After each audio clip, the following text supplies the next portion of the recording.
Yo, what's going on, everyone? It's Brian and Jim here with DrinkABeerandPlayAGame, and unfortunately, today is one of those days where we're doing it remotely. It's all Jim's fault, once again.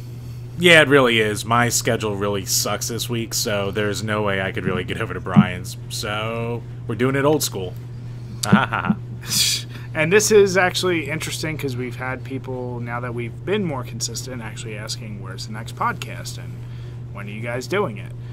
So if you're listening to this, it's a little bit later than I usually like it, but I'm still maintaining getting it out to you guys this week. And obviously, if you're watching, we appreciate it as well. Jim, then why don't we do what we always do? Start with what we're drinking. I'll let you start your bit so I can keep pouring the rest of my beer. Alright, I'm not pouring shit tonight. What I'm actually doing is drinking some tube brews from the 21st Amendment Brewery.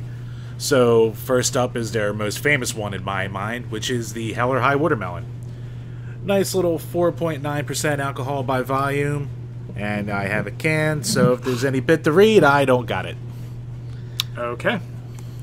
And the other one I'll be drinking from them, the one that you need me to do the bit, I can't do it, is a Session IPA, an Indian Pale Ale called Down to Earth. Comes in with 42 IBUs and 4.4% alcohol, so a little on the weaker side apparently, but I'll give it a shot. Never had this one before. Nice. So yeah, I am going with a beer. I had two of them here ready for me and Jim, but it looks like I'm going to be drinking them. It is the Round Guys Brewing Company out of Lansdale, PA. It's their Venom Radio Double IPA. Now, I've already drank a couple of these, and it's pretty damn good. I mean, most double IPAs are going to be similar. I'd say this one is just above average. It's not going to, knock your socks off, but it is better than some of the others. There's really not much to this can. As you can see, it's literally just a label slapped on here. Round Guys isn't exactly a huge brewery, but it's one of the breweries I like because they are so local, so... yeah, it'll be a good beer. I don't even know the percentage. I can tell you it's higher than Jim's beers. Most likely.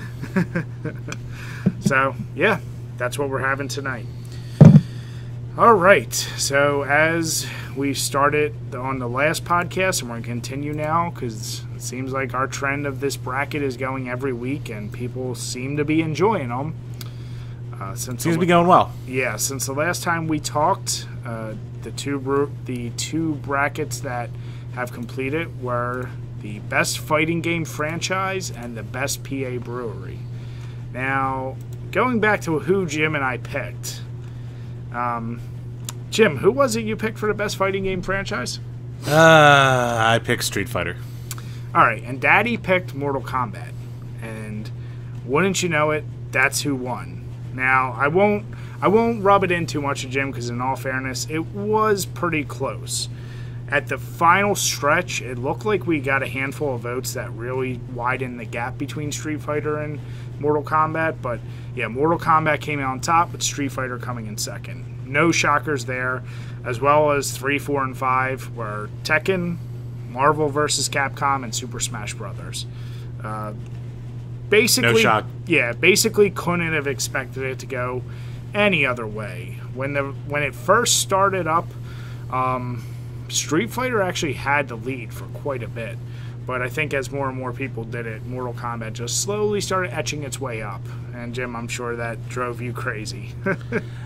I think the only problem on my end is a lot of the Street Fighter fan base might be split up between like Marvel vs. Capcom or some of the other like offshoots directly of it. So maybe that kind of screwed me, where Mortal Kombat's always just been Mortal Kombat. Either that or my fans are trying to fuck us again, or they're trying to fuck me, because they love doing that. Well, I mean, I'm the people's champ, Jim, so the people usually go with me on things. Don't you dare. I did find it interesting. I thought Smash Brothers was going to beat Marvel vs. Capcom, especially with the announcement of the new game. I thought that had a super nutty, crazy about it fan base, but it could have been the situation where people, even if they were crazy, nutso about Super Smash Brothers, they decided to go with Street Fighter or one of these other fighters above it. So we also don't have like the biggest really Nintendo-y fanboy kind of following either, so that could have helped. I don't know. On Twitter, We have a lot of Nintendo fans. Yeah, I was gonna say on Twitter, it seems like that's all we have. Yeah, we also have a lot more followers on Twitter too. So yeah. But yeah, then rounding out the top 10, coming in at 6 is Injustice, which, man, I hated voting against that game because of the modern fighters. Mortal Kombat 10 is top for me, but then Injustice 2 is right there. And Injustice 2, I actually like some of the things that did even better. I still like Mortal Kombat 10 better, don't get me wrong. But so that was right at number 6. Number 7 was Soul Calibur, which makes sense. 8 was Killer Instinct, which kind of surprised me. Although Jim and I were just talking, I finally downloaded the new one, and holy shit, the amount of things that are... Now, granted, I got it for free. Let me preface all this by saying I got it during its free phase. So same here. Still, the amount of content and unlockables, even if it's just cosmetics, that's one of the biggest draws for me for any game, and that game delivers really well. But after that, we have Virtua Fighter, and then Samurai Showdown. So most of the bigger names that you would expect. Was there anyone in that top 10, Jim, you think you're shocked made it that pushed out maybe some of the others like Fatal Fury or King of Fighters? I was going to say I would maybe expect King of Fighters to do better than Samurai Showdown because it's still going. But yeah, I mean, it's tough to argue. Maybe almost surprised, like, maybe they are still really niche, like a Guilty Gear or a Blaze Blue, but maybe if it was like last generation, people would have voted for that more, but this generation, it's not as many games or they don't care as much by now. I don't know. I'll be honest. But I was shocked to see Samurai Showdown up that high. Yeah, I mean, I'll be honest, before me and you started playing all those fighting games and talking to you about things, I never heard of Blaze Blue and some of those other, what I would call, I still think they're a little more obscure, but either way, right. Looking at I'll just say the bottom 5. So coming in dead last, and no shock to me, is Rise of Robots. That just squeaked in because we needed another game that had at least a sequel, which Jim reminded me it did. And that only had a total of 2 votes because that started off against Mortal Kombat. So whoever voted for that, my guess is must have hated Mortal Kombat because it was going against Street Fighter potentially, because there's no way anyone would actually think Rise of Robots is better than Mortal Kombat. 31, Power Instinct, one of the many Street Fighter 2 copycats. Not shocked. Ranma Half, or however the right way you're supposed to say that title. I'm not shocked because that's another obscure. Then Blaze Blue, and obviously Guilty Gear. So the more obscure ones didn't make it. I do love that Brutal Paul's of Fury beat out Guilty Gear. That warms my heart. It's fucking ridiculous. Jim, what matchup or what fighter from this, other than the main ones, when you were going through, did it burn you to have to eliminate? I'm thinking number 25, aka Eternal Champions. Actually, not that badly because I like the game, but I've never really been married to it, I guess. Actually, a lot of the bottom ones wasn't all that hard for me until I got to the real nitty-gritty of the top tier guys. So I think I maybe got rid of Marvel vs. Capcom way earlier than I would have expected, but yeah, chopping off Tekken and shit like that when I had to, that sucked. What do you remember what your final 2 were? I almost want to say, or at least your top 4. Nah, I definitely don't remember the top 4. I should start taking screenshots of these next time. I can tell you what my last 2 on this current round is, which is the best beat 'em ups that's going on right now. We'll get to that. Don't be premature. This ain't your sex life. Come on. Right, I am always premature. All right, I'm a man of precious time. All right, so clearly you don't know. So Street Fighter won it for you, but you don't remember who was going against. I want to say it probably went against Tekken, okay, if the brackets worked out. Yeah. So for me, it was Mortal Kombat and actually Injustice. Like I said, I love that game. So Injustice beat out Super Smash Brothers for me, and Marvel vs. Capcom.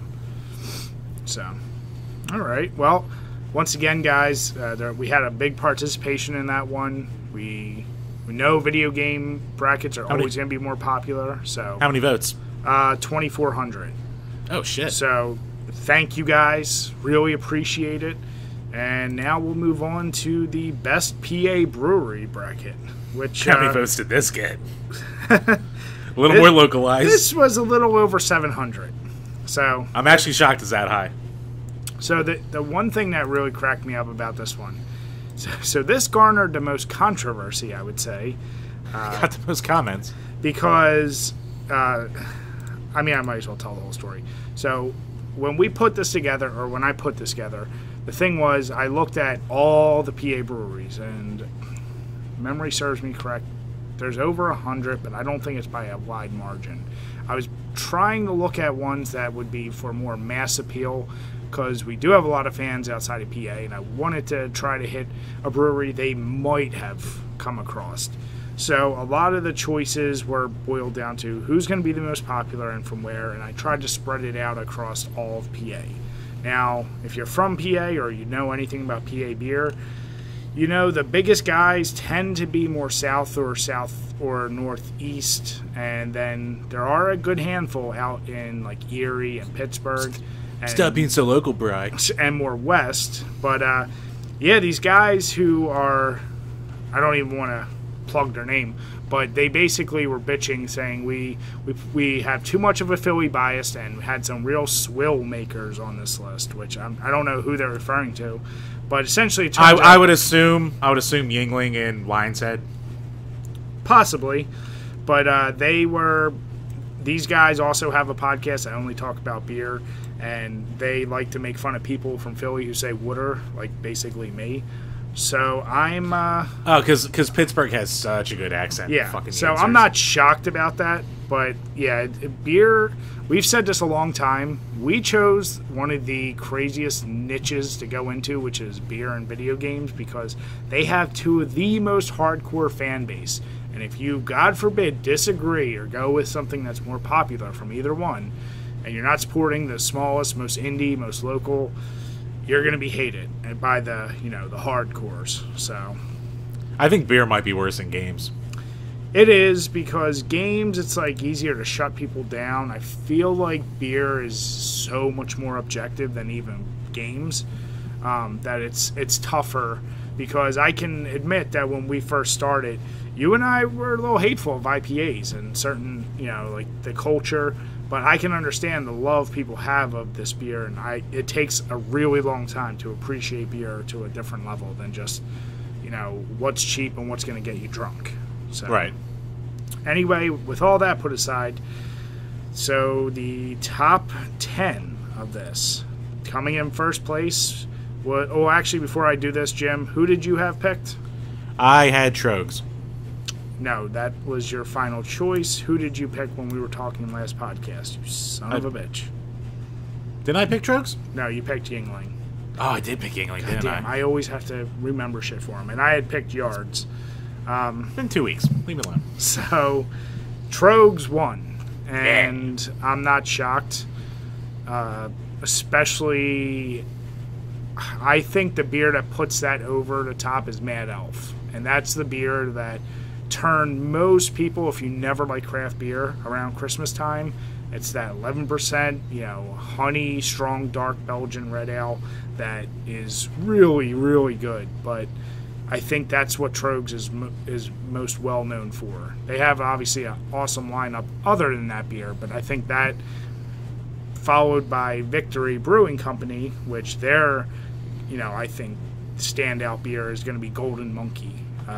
Most people we talk to, if you talk about PA beer, they know at least those two beers is like the impressive craft beer from PA. After that comes Weyerbacher, which was my choice. And then Evil Genius, which I'm happy to see was as high as it was. Yeah. Then we had Yingling, then Yards, then Sly Fox, then the Chamonix Creek, another local to us.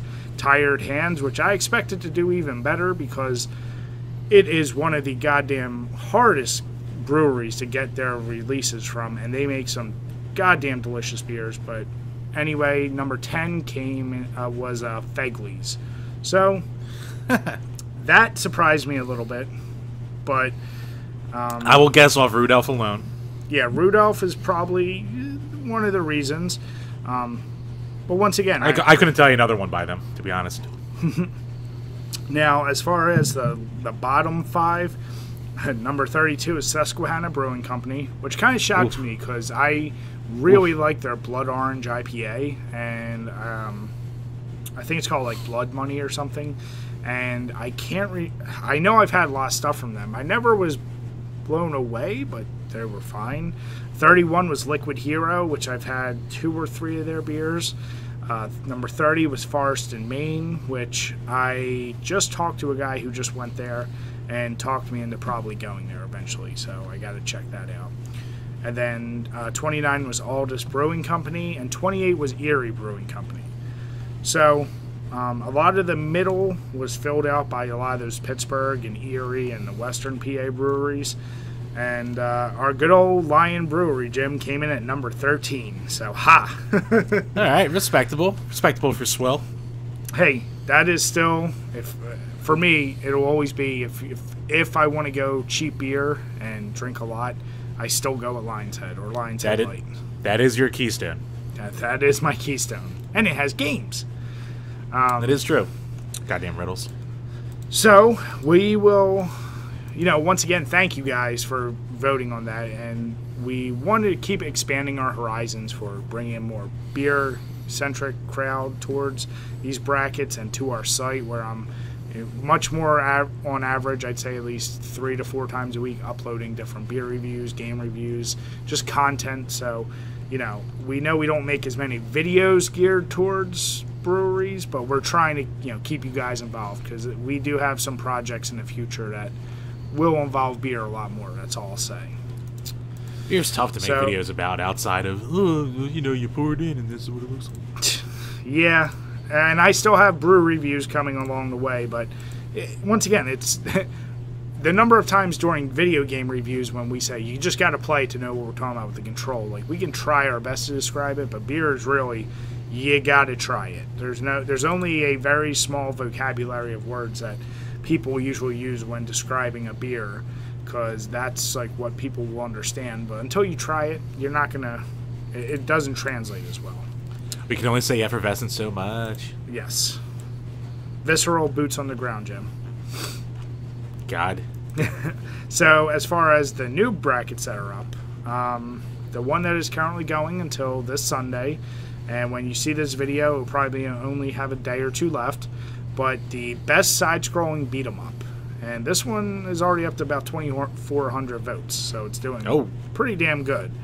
Don't want to reveal too much. I think since we were so late getting this podcast out, Jim and I both picked the same winner, and I mean, I think it's going to be a landslide. Yes, and I don't even want to say who we picked. If you follow us on Twitter, you probably saw what I wrote, and I'm sure if you talk to Jim, but we won't pick a winner for this one, at least openly, because we don't know. And then what I have planned, so what I'm going to do with some of these brackets will be kind of a, if you want to call it like a multi-week leading up to a final bracket. So the PA breweries was more or less an excuse to now take the top 8 breweries that made it in our top 8 selection and choose the best PA beer. So I have 4 beers from the top 8 breweries that we had. So you're going to have things from Victory, from Trogs, from Evil Genius, from Yards, from Yingling, basically all those top ones I just named. And it'll be very interesting because I'm structuring it in such a way that at least in round 1 you'll never have the same brewery going against itself. So every brewery will have a chance to continue. I think when you get down to Golden Monkey versus Mad Elf, or some of these other ones that we'll have, it'll be pretty tough. So yeah, that one kind of built into that bracket. Jim, what would you pick as the winner of that one? Without seeing the list, I mean, it's the beers you would expect from the top 8 that made it. From the top 8 of PA, Christ, I'd still probably have to go Trogs. So would you say Mad Elf? The top beers from it? Yeah, Mad Elf definitely would be their top one. Yeah. I think my favorite from them is probably Dreamweaver, but Mad Elf is the most famous one.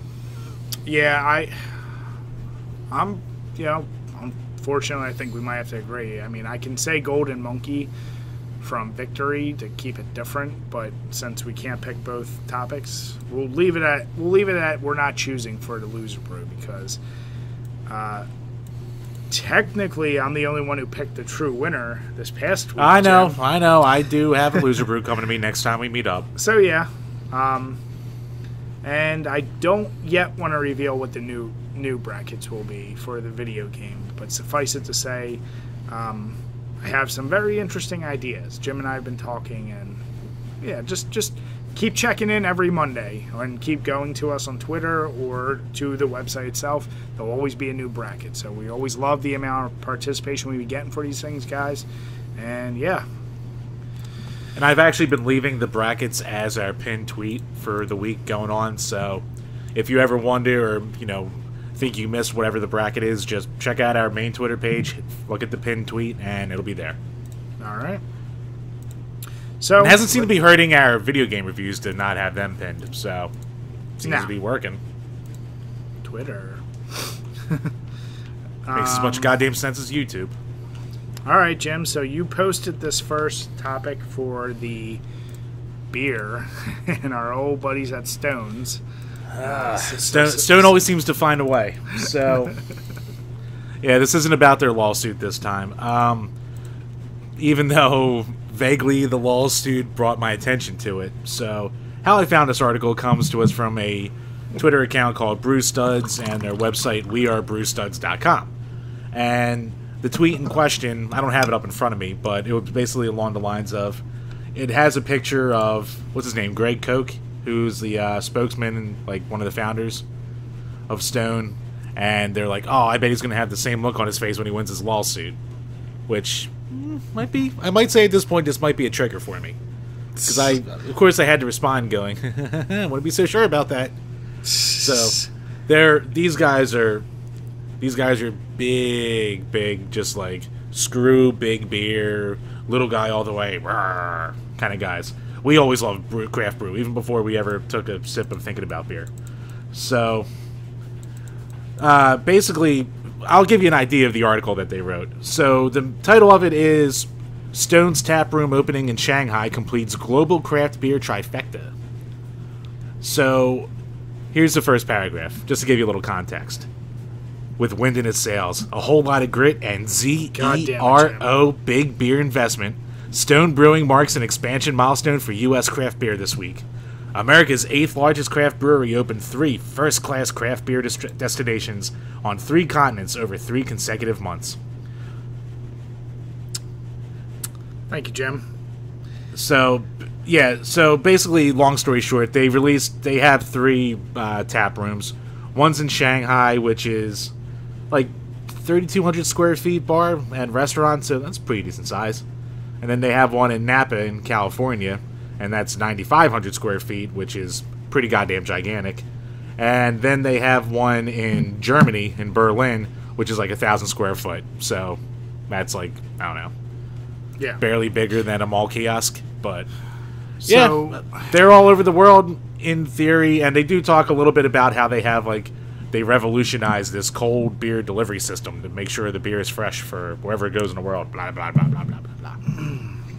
So my thing is, when you go overseas and have the ability to open up 3 new, these brew houses. And I mean, to be fair, only 2 of them are overseas. So let's not suck their dick too much.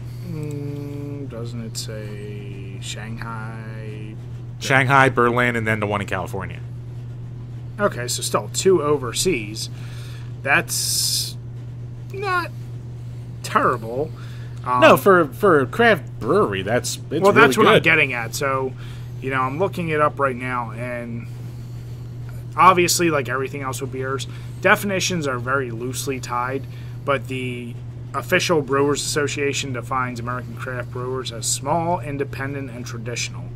And small is, in their definition, is annual production of 6 million barrels of beer or less, and it's at least 75% owned or controlled by the head craft brewer, and they get into definitions of what traditional brewing is.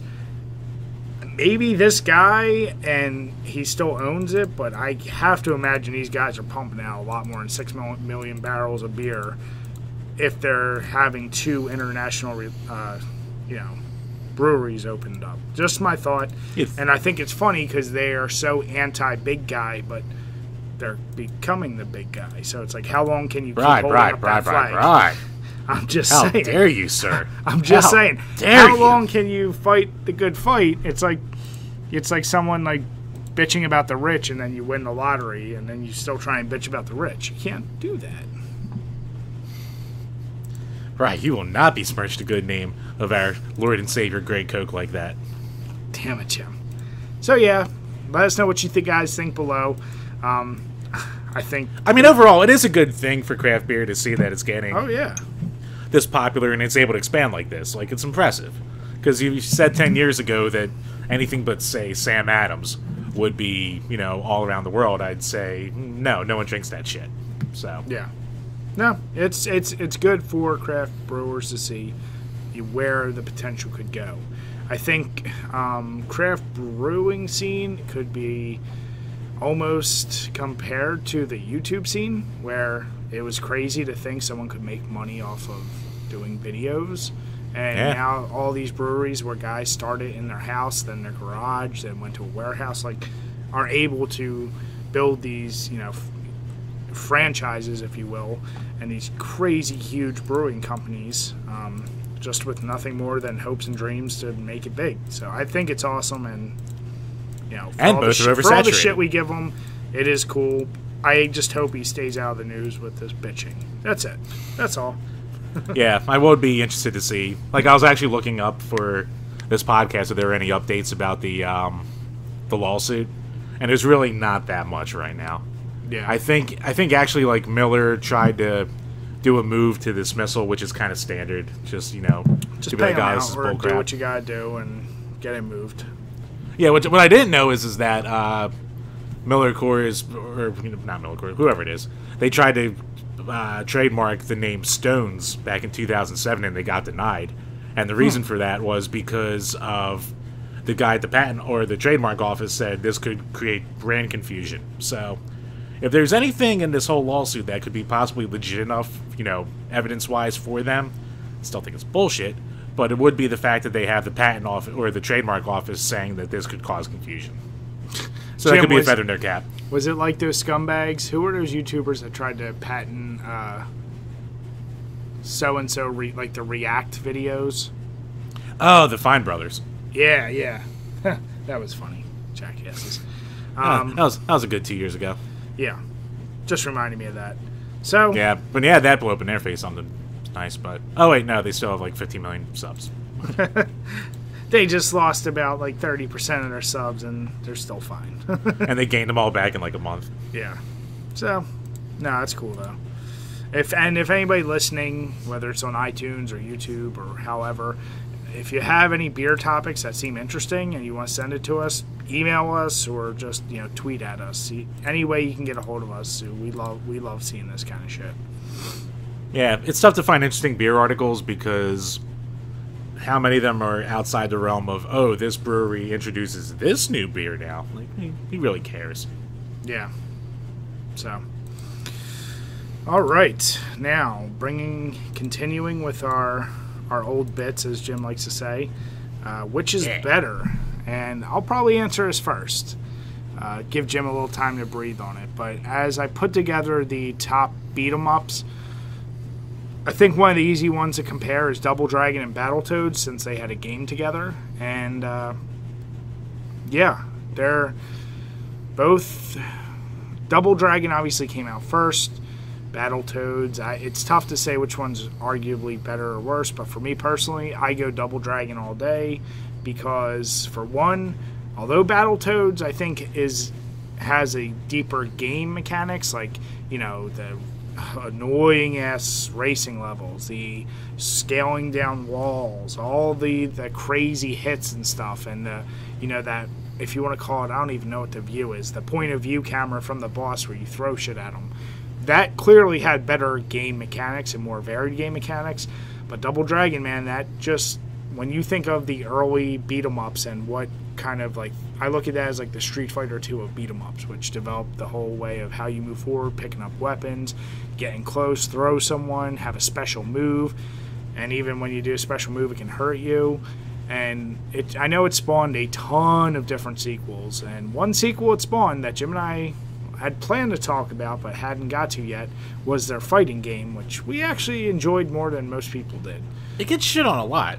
Yeah, we don't know why. We liked it, but either way, I have to stick with Double Dragons on this one. Not only for the simple fun of it, but because it's a beatable game, an enjoyable beatable game, where Battletoads will make you rip your goddamn hair out. So, yeah, I'm going Double Dragon. Yeah, I'm starting my second beer now already because these are so easy to drink. But quick review for Hell or High Watermelon. If you've never had it, it's nice, easy, slightly citrusy. It's a good all-around beer. So if you want a craft beer that doesn't taste overly hoppy, I'd say go for that. Back to the topic, though. Yeah, I'm Double Dragon all the way. I actually don't really like Battletoads that much. It's bullshit. It's designed just strictly for bullshit. Like, it's made to be ridiculously hard, and, oh, you gotta memorize every single goddamn thing. Like, I hate games like that. Just let me have a game where, you know, the difficulty curve is nice and, you know, not ridiculous. Just let it be fun, you know? So, Double Dragon is just way more fun. I do like Battletoads Double Dragon more than Battletoads, and that took the control scheme from Battletoads, so the universe there isn't bad, it's just the first game's just such bullshit. So, I'm going to go Double Dragon all the way. Even though Double Dragon 3 is also bullshit. True.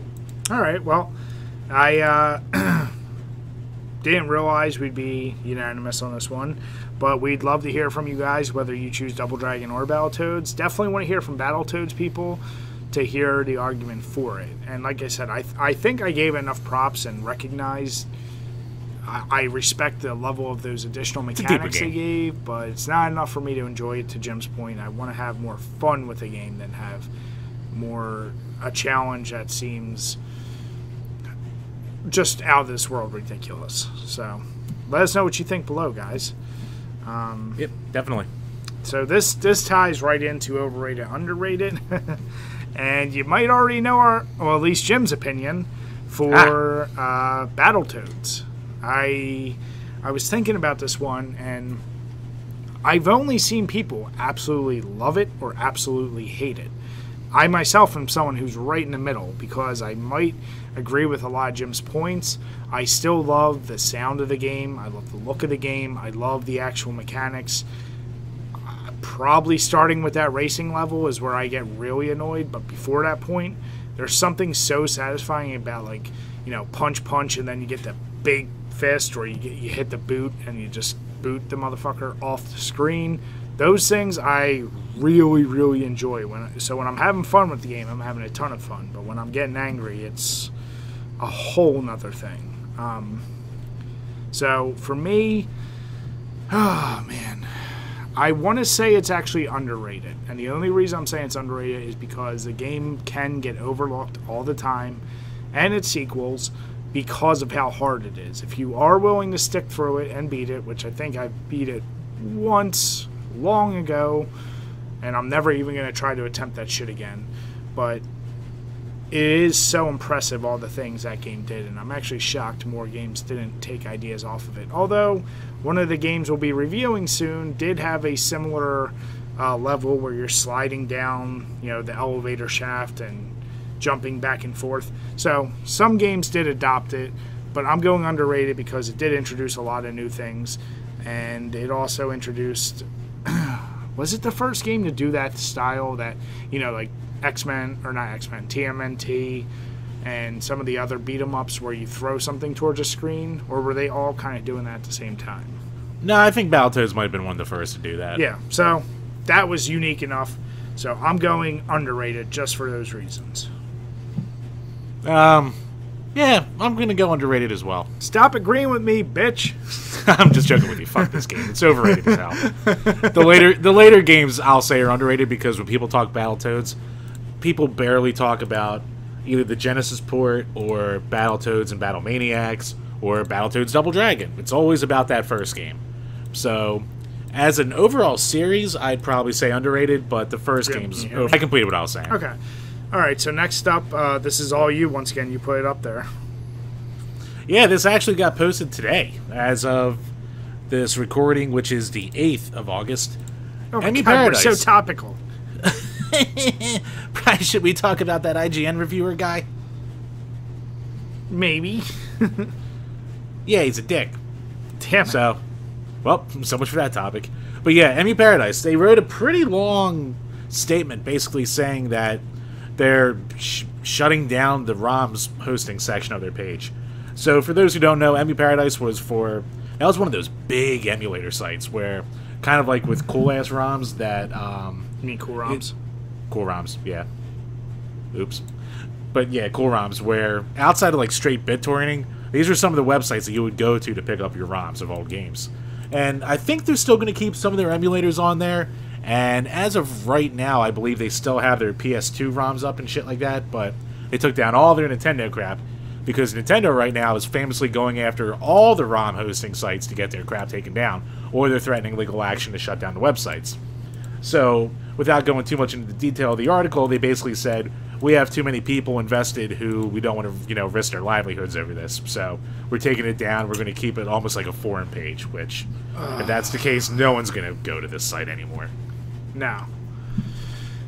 Well, all right. So this is a weird situation because on one hand, I get it when you're... Well, Nintendo, I'm not shocked. I should start with that. And especially because I know they just famously...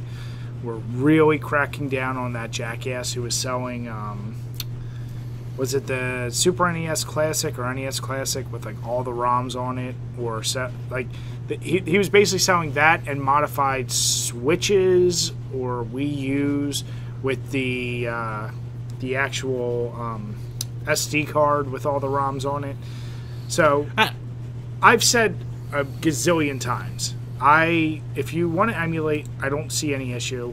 It's like, if you're doing it at your house, you're doing it.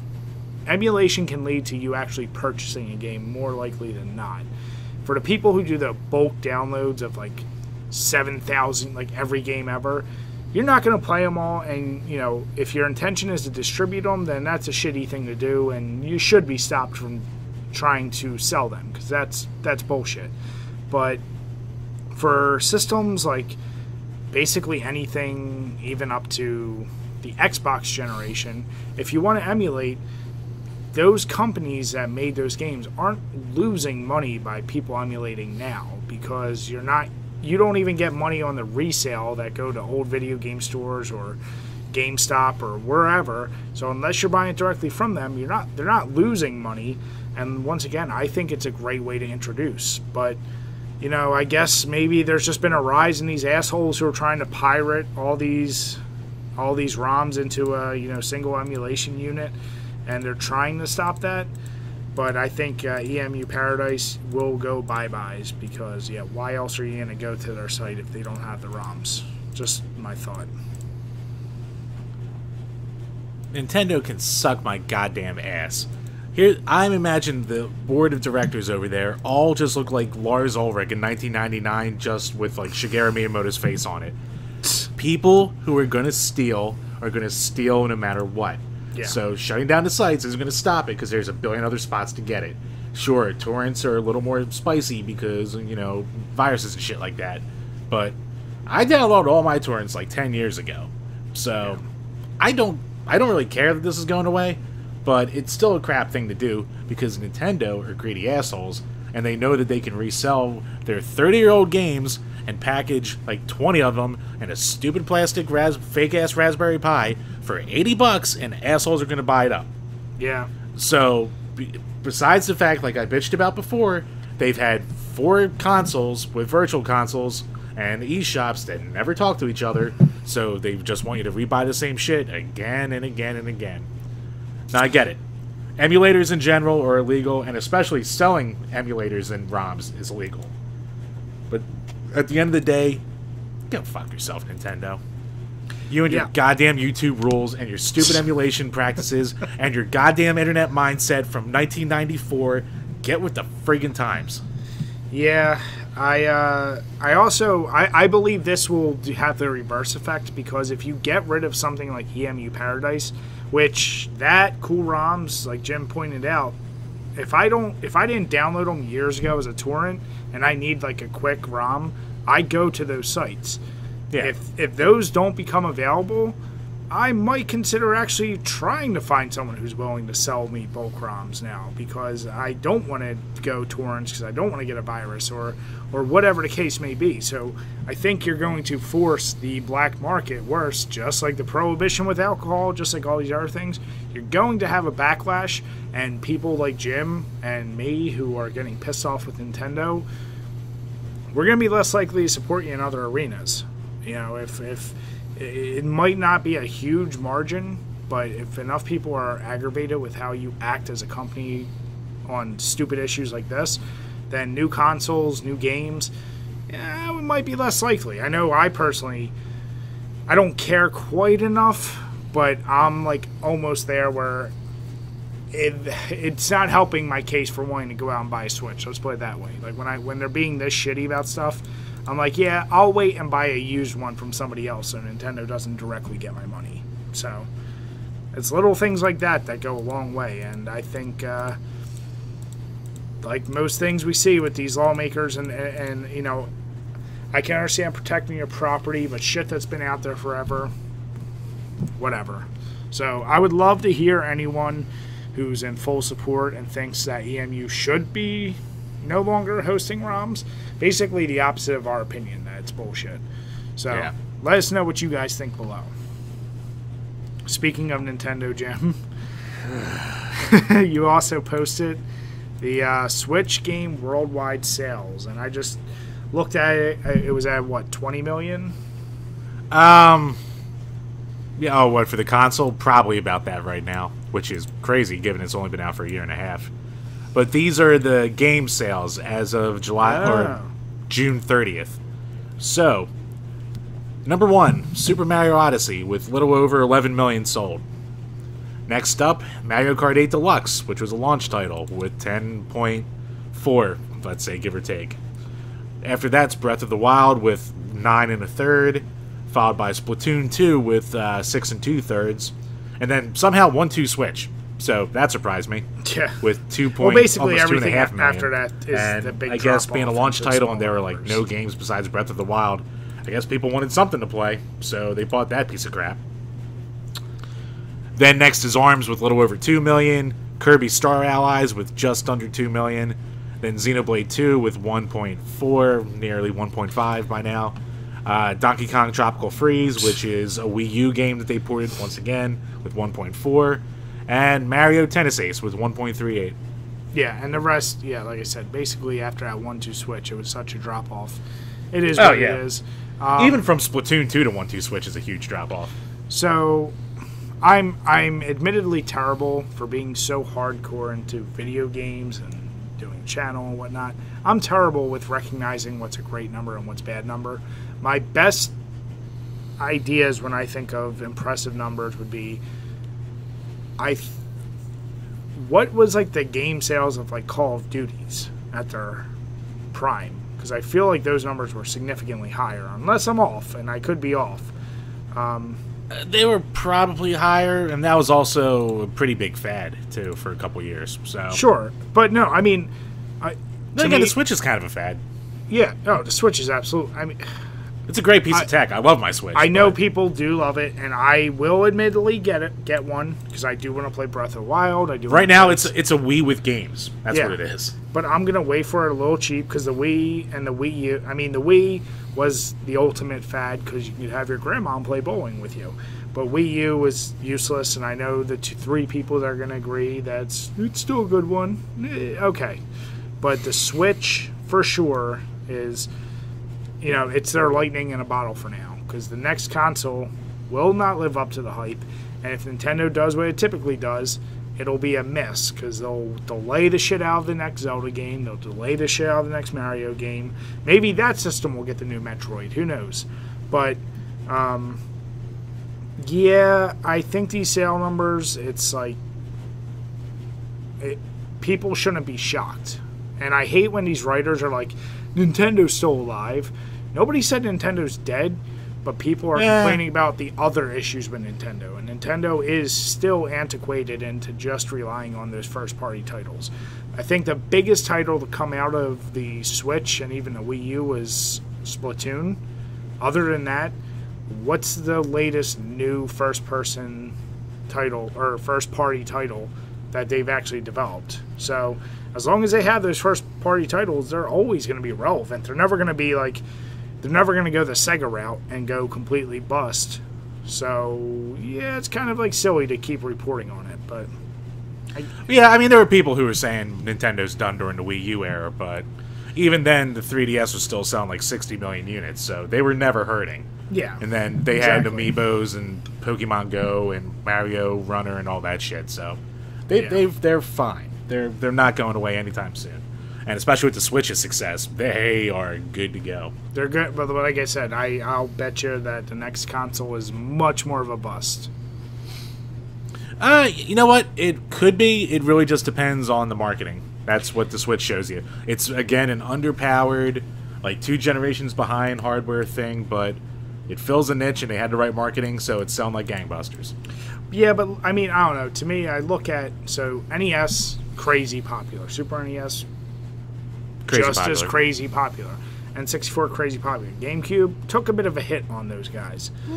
N64 took a hit too, big time. Yeah, but N64 still had good like staying cult power, where I think the GameCube is still kind of looked at as because it's almost like they were more focused on handhelds at that time. Because I feel like that's when the 3DS or the DS and all that was really taking off. Yeah. But then the Wii, which the upfront sales don't really reflect the actual system, because the hardware sales don't reflect the software sales. Exactly, and that's the problem, is that you think of Wii, and it was a major success, but critically, we know it wasn't the greatest thing. And then the Wii U plummeted on all ends, and now the Switch is both critically and financially just a hit, which I'm happy. I never want to see Nintendo go out completely out, but I think when they keep acting like jackasses with all these other items that we've been mentioning, it could have long-term effects. They are lucky their first-party stuff is always so quality. Yeah, exactly. That's all they got, really, at this point. Yeah. So, yeah, but, if any of you guys... there's not much insight to say. It's interesting to see where the Switch games are at. But, yeah, it's not a shocker. So, all right. So the next topic is another one that I want to keep going for us, and it's the game genres that define a specific system. And this time we're talking about Jim's favorite, the Sega Genesis. I'll start because I want to get my second beer, but I will say, to me, this one is a no-brainer. The first one that defined the Sega Genesis are sports games. And I've said this a gazillion times, and I think most people know from those older systems. My brother grew up, and he had a Sega Genesis. I had the Super NES. All he had were sports games. Super NES at the time really couldn't compete for sports games with the Sega Genesis. And, between that was really the start of your Maddens, your NHLs. It just, that was known for that system. But on top of that, I would probably say... Oh, man. It would lump too many things together, but side-scrolling... I'm torn between side-scrolling shooters and side-scrolling platformers. Because they were... When they first came out, they were kind of directly still competing with the NES, so they wanted to show, we can do your platformers better and faster than you guys. But I feel like when I think of the Genesis, I think of shooters for some reason. Maybe it's because I've been hanging with Jim too long and that's all he plays. But, yeah, so my mind, I guess, goes, it's one or the other. But the number one is definitely sports. And I think it would be nuts for anyone to try and argue that. But, yeah, so those are two that I think would define the Sega Genesis. Yeah, this actually gets way harder than I expected it to be, because I'll definitely say sports games are up there for it. Like, it's definitely known for... especially of its generation, for being the console if you want to play sports games. But then I'm really torn between either beat-em-ups, run-and-guns, or platformers. Or shmups. It has a fuckload of shmups. So, God, like, do I go, like, all the Thunder Force and Mooshes of the world with shmups, or do I go Contra and Gunstar Heroes for running guns? I'll probably go platformers because it's... I mean, the Genesis is known for Sonic, so I guess it would be weird to not go with platformer in that sense. But then you also have the, you know, the Rystars or Ristars, whatever the hell you call it, and the Dynamite Headies, and the Pulse Mans, and there's just Rocket Knight Adventures, which is kind of a platformer and a run and gun kind of. So there's just a ton of really good platformers. Castle of Illusion, there you go. All the Disney games are all, for the most part, platformers, or at least action platformers. So I guess it's really hard to go against platformer in that case. Yeah, and I grabbed my second beer. Well, before I talk about the beer, I'll say, you know, the Sega Genesis, the games that for sure it could never be known for, I think, are RPGs. And not that it doesn't have any, or any even good ones. It's got very few, but it's got... the ones it has are pretty good, but it's got a few. Yeah, so that's what I'm saying. Like, it would never be known for that. No. And,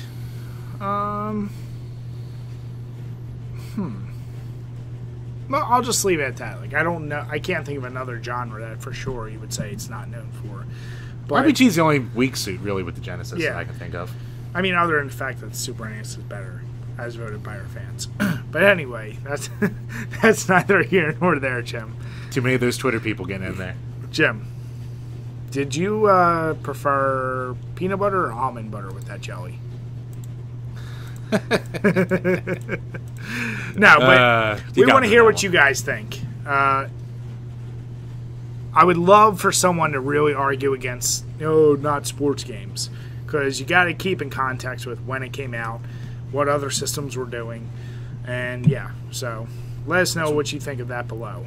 But before we move on to the next topic, I'm actually saving my other Venom Radio because I want to do a full review, and whenever I do reviews of beers, I like to actually sit down, thoughtfully try and drink it, take pictures of it, all the shit I need to do for a review for a site. So I grabbed just something random. Terrible combination after having a double IPA, but it's a Weinenkugel Summer Shandy. I'm not saying that this is a terrible beer. I'm saying after having a double IPA with all those hops and that bitterness, yeah, going to a really lemony shandy style beer, not a good idea. But I didn't want to grab Bud or Miller Lite.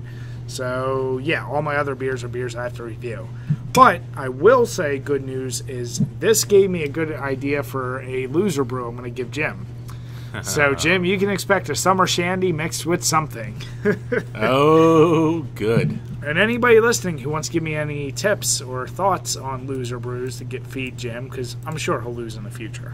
Let's be honest. Make sure you let me know. It is my destiny. All right, so another one. I'll give Jim his props. He's filled out most of these topics today. Coming to us from the BBC, the Vega Plus to be stripped of Sinclair and ZX Spectrum brands. Jim, does this break your heart? Yes, extremely. I am crestfallen. I feel like so. This is another and morose. I feel like this is another one we've talked about a few times. Yep. When it's come up, I thought that the Vega Plus was dead a while ago. I didn't realize that now it's... I know there's been so many things surrounding these small companies trying to build these systems or do Kickstarters or do this or do that, and shit falls apart, and then all of a sudden, you know, it's dead. So, am I wrong, Jim? Like, was it actually still pretty active? It's actually kind of weird because right after, or around the same time that the article came out, and this is from BBC. So, long story short, it's a follow-up for older stuff. So, basically, the Sinclair Vega, it's a handheld version with a screen in it for the ZX Spectrum, and it's going to have a shitload of games on it, and it got endorsed by the Sinclair family itself, who made the original, and it had a tumultuous friggin' development cycle. And right as the first couple units were actually being shipped out, Sinclair pulled out. So there's actually been a handful of units, I think maybe only like a couple hundred tops, maybe 200 or so, that went out with the Sinclair branding on it. So these are instantly collector's items now. I know some people on Twitter who actually got some because, like we said before, we have a lot of UK friends on Twitter and a big UK following for the site. Jim, have them send it to us. Lord Ars, please send me yours. But it's actually funny because from what I'm hearing, it looks cheap as hell. I've seen a picture of it. The buttons feel kind of cheap. The Sinclair labeling is actually just like under the front, like protective cover of the screen, and it almost just looks like paper, like out of an inkjet printer that they just kind of like pasted on there. So this thing's pretty much a mess. But yeah. So if you have one, I think I saw a while that they're already selling them for like a couple $100 on eBay because people are like, oh shit, you can't find the Sinclair ones now. But I also think these will probably be easy to kind of counterfeit too. Just as a hunch. But yeah, surprisingly enough, it actually did go into somewhat of production, and yeah, then it lost its biggest name to it. So I don't know what it's going to do now. I think it's just going to be a glorified handheld Raspberry Pi. I guess you can throw some emulators or shit on it, but yeah, it's pretty much dead in the water now, especially. Yeah. But yeah, this is another one of those Kickstarter disasters, to say the least. And that's one that I think Indiegogo. I forgot what it was. Indiegogo. Yeah, we've said, I mean, I've said multiple times, I hate seeing these things fall apart, and unfortunately they fall apart more often than not. And I know for the UK fans, these are systems that they loved, and I know they're just looking for a good quality, something to play those old cartridges, similar to, like, you know, think our Retrons or the NES Classic, Super NES Classic. I really hope someone can come along and make something that can stick and work with all these old companies and old systems, because, you know, it's part of helping preserve those old games. And I'm sure people that are Jim and I's age in the UK want to be able to share these memories of games they loved with their kids. And unfortunately, unless they have the old systems and everything is working great, then they have to emulate. And, you know, I don't know. It could be tough. So yeah, so it sucks, but it's one of those things with crowdfunding. Yeah, for sure. All right, so we're going to move on to yours, and what I will ask, Jim, is that you look into that new topic you pulled up. But there was a topic I wanted to bring up to Jim, and I couldn't remember it last time because I lost it in the translation when I did the one by myself. So it's a little bit old, but I did find it again. But Jim, have you seen the thing? There's a meme, there's an article, but this Call of Duty player broke up with his girlfriend so he could play and she was... So I'm pulling up one of the articles. It's not the official article that I had seen before. So you'll have to excuse me if anything I say is wrong. But this guy, FaZe Censor, breaks up with Yannette Garcia to focus on Call of Duty. I think he's part of the FaZe clan. Yeah, FaZe. Thank you, Jim. Son of a bitch. His name is Douglas Martin. And right, breaking up a little on my end. Yannette Garcia is a weather woman who is the complete knockout. I'll be absolutely honest, I did not watch any of the videos surrounding this, or the guy, he actually put a video on YouTube about why they broke up. I didn't read into it, and I'm not going to right this second, because that's awful for doing a podcast and a video. What I will say is, on the surface, it's like, you absolute jackass, and if I'm trying to play any type of devil's advocate, The only thing I can say is, just like every situation, you don't know what was going on both sides. A chick that is absolutely that much of a knockout, I'm sure can come with problems. So I'm hoping there was actually other issues and it wasn't 100% just I want to play Call of Duty and I need to focus on my quote-unquote career. I hope there was other reasons, because if it really was just that, that'll be a decision he'll live to regret, even if he can make some crazy money doing these Call of Duty tournaments with his FaZe clan. Yeah, but yeah, whatever. They're broken up, so if somebody else is able to snatch her up, good for you. Just don't be a gamer, because that's probably going to be something she'll say, I never want to date again. I think another thing they mentioned in the article, and you cut out for me for a while, so if you mentioned this, I apologize. But I think it said that when she got her gig in Mexico, like, they're not spending as much time together now. So, like, it's kind of far apart. I think it comes down to no matter how hot the girl is, she's going to drive you crazy eventually. So, look at all the people. That's why people in Hollywood cheat down. The women are going to drive you fucking nuts. Not saying guys don't drive girls nuts either. Goes on both sides, but she was just probably she was too far away, and she was not worth the hassle at that point. Yeah, and I'm not supporting one way or the other. That's my point. I think that's when I cut out. I was saying that I'm sure there's other sides to the story.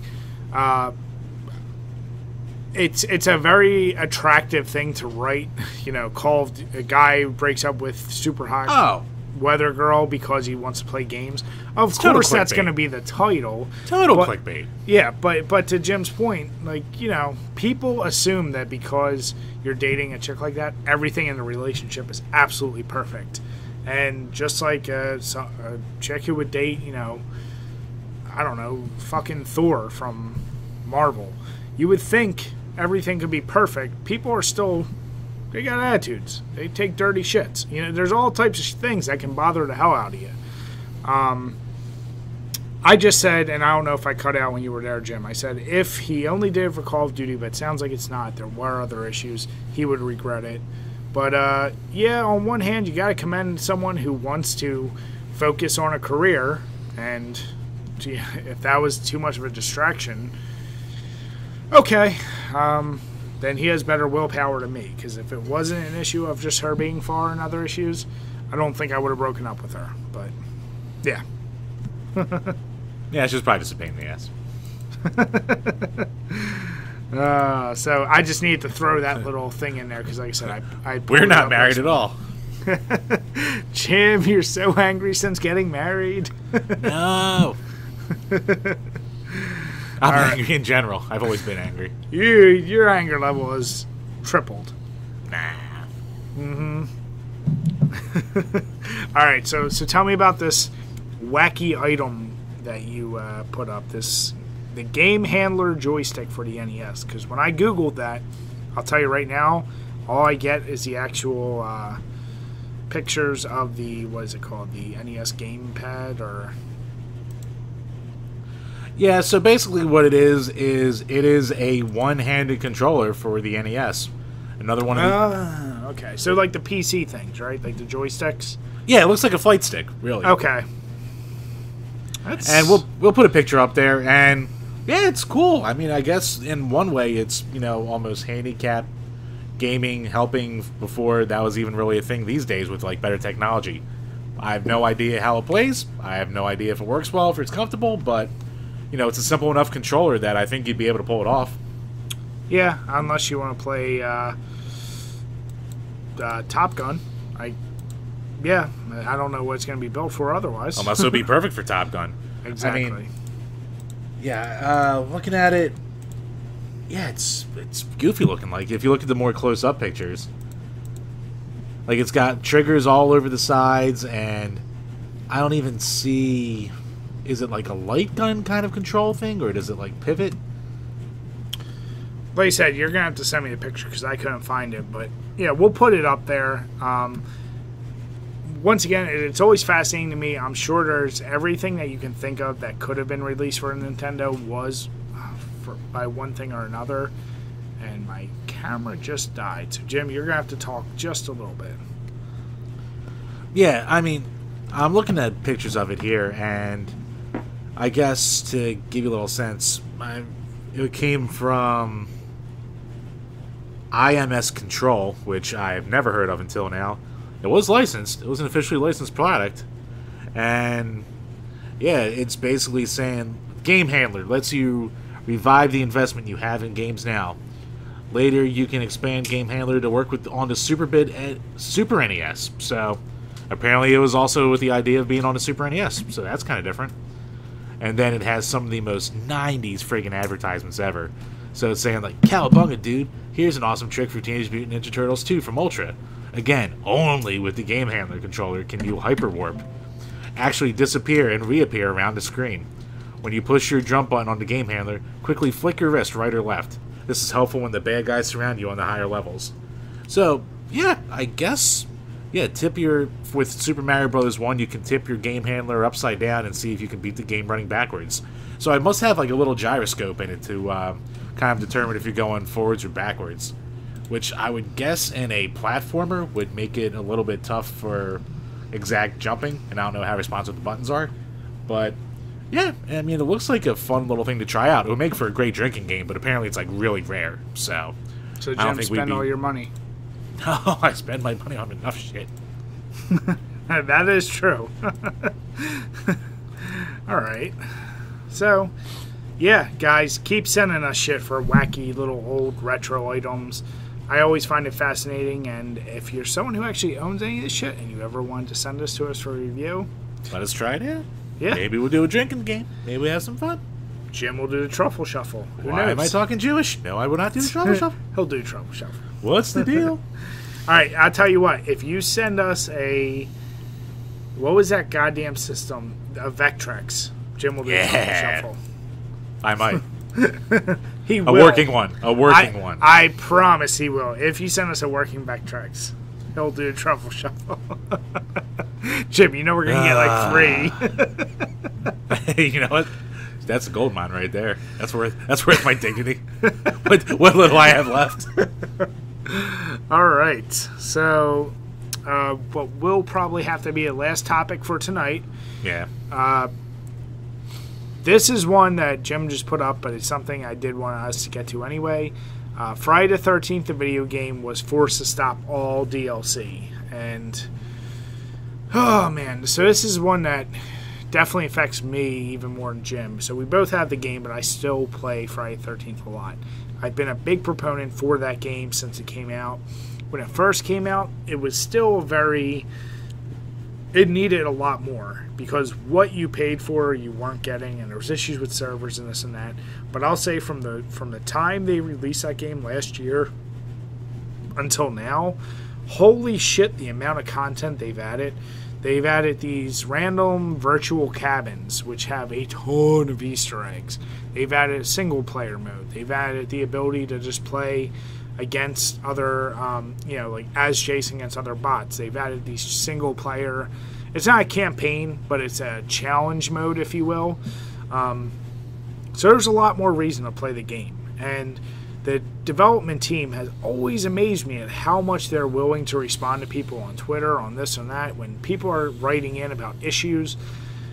And they had all these plans to keep releasing more and more DLC for the game. And most of it, I think almost all of it that I've seen so far, other than like cosmetic costumes, has been free.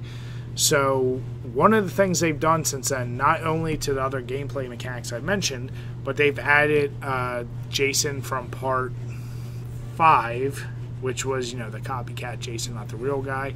And they were going to add Uber Jason, which was always been teased for a while from Jason X. And everyone was really excited, couldn't wait to get him. But because they are forced to stop all DLC, that's gone out the window. They had plans for additional maps. I don't know if they were considering doing the remake Jason or not, but I know they had other things in the works. So even if they wanted to do simple add random characters like they were doing, like they added Shelly from Jason 3, they added Fox from Jason 3, I think they were going to go down that path. And it really sucks that they've just all of a sudden been boycotted by this. I know it's a licensing thing because I think some of the Jason's properties were sold to a different company. I'm trying to look it up right now, so I apologize. No, actually, I got it. Okay. So basically, So Victor Miller, who was the screenwriter of the first Friday the 13th movie, he's been in a legal dispute with the movie companies who own the rights to it now for years, since 2016, about the rights to the Halloween and Jason, and the fact that Friday the 13th. I mean, God damn and well, I'm 2 beers in. I'm hammered. Your 2 beers don't even equate to the percentage of my first beer. Right. Shh. So anyway, he's been in a dispute with the Friday the 13th people, and that's why there's been no new movies or content on that franchise in a couple years either. And long story short, for a while they were able to skirt around this, the Gun Media who's making the game, but they eventually couldn't do it anymore, and they got kind of roped in with the dispute. So all future DLC, it's not feasible for them to do right now, which sucks. They did say that they're going to continue to support the game where they can and keep servers running for the player base, which is awesome. So they're going to do what they can, but any new content's kind of shelved, which really blows. And, what worries me more about them doing this is it's going to scare off more people from trying to make these awesome horror movies, especially, that everyone wonders, why isn't there a specific Halloween game? Why isn't there this game, that game? Well, it's because you're scared to try to deal with all the licensing and all this. At least Halloween, you were able to get Michael Myers in games like Dead by Daylight or whatever. And that's all well and good. He even showed up in Call of Duty. But Friday the 13th, the game, what is one of the best, movie to horror games, like trying to tie it in? It's exactly what you want. The ability to play or try and survive against Jason. And it was just so well done. And I feel like more games could have been made in that style for other iconic horror movies. But now people might say, you know what? It's not going to be worth the headache. I don't know. This is one of those deals. Goes back to what we talked about with Nintendo. I can completely understand and respect. You want to protect your property. You want to get paid your fair share if somebody wants to make money off of it. But if you're screwing over your fan base, that's really all tied into the original thing you created. It's like, take a smaller cut or take a back seat. Let shit be made. Like, it's only going to make your original product more popular. It's not going to hurt you in any way. So, I don't know. I think it sucks, obviously. And I'm super biased in this situation, but yeah, what are you going to do? To say the least. Yeah. But yeah, it sucks. I mean, I enjoyed the game I obviously didn't play nearly as much as you did, but I enjoyed it for what it was, even though, I mean, I'm glad it was starting to become worth the money that we paid for it. It just sucks that it won't fully be. Well, for what it could have been. I'll say that. No. I think, what did we pay, 30 or 40? I think it was 40, but you thought the game was worth it at 40. I thought, honestly, I had so much. I don't put necessarily a dollar value on, although I should, on content, because we've talked before about like the Call of Duty games. If you just get the bare bones $60 game, how much is offered is crazy compared to some other games, even though they have these crazy DLC packs. Mm-hmm. The original Friday the 13th, when it was working, if everything was firing on all cylinders, and that's I had a ton of fun. Still said it was probably a $20 or $30 game. Now, with the challenge modes, with the virtual cabins, with the extra Jasons, with all the shit you can unlock and all the little touches here and there, to me it's easily a $50 or $60 game. It would have been more complete had they been able to get that Uber Jason in there and maybe some of the other characters from like the actual human characters. Well, Jason's human, but you know what I'm saying. Some of the survivors, add a few more of them. We'll never see that, and I just hope it doesn't persuade too many people to not move forward with other horror games in the future, because that's my niche, and that's the games I love the most.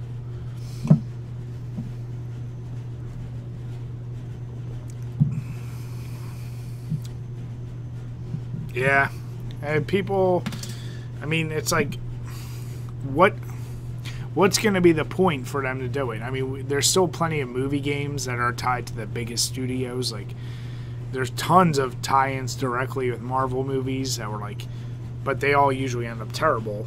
But like one game that I've talked about before, I love seeing that they're still trying to push forward. It's a smaller company. I think they're called October Games or something, but they're making a Puppet Master game, which I love that movie. And they already have I think it's technically still a beta, but it's another like human versus the puppets. And I love this asymmetrical style. And that's the thing that's going to work for most horror games, honestly. If you did a fucking Halloween game, it was Michael Myers chasing Laurie Strode and, you know, the other people of Haddonfield around, it would be just as fun. But yeah, either way, let's see how this boils out. I'm really, fingers crossed, hoping that this shit settles and we can get more, because the last thing I would hate is all the servers to be cut in like a year or two because something else trickled down and they weren't even able to keep servers open for people.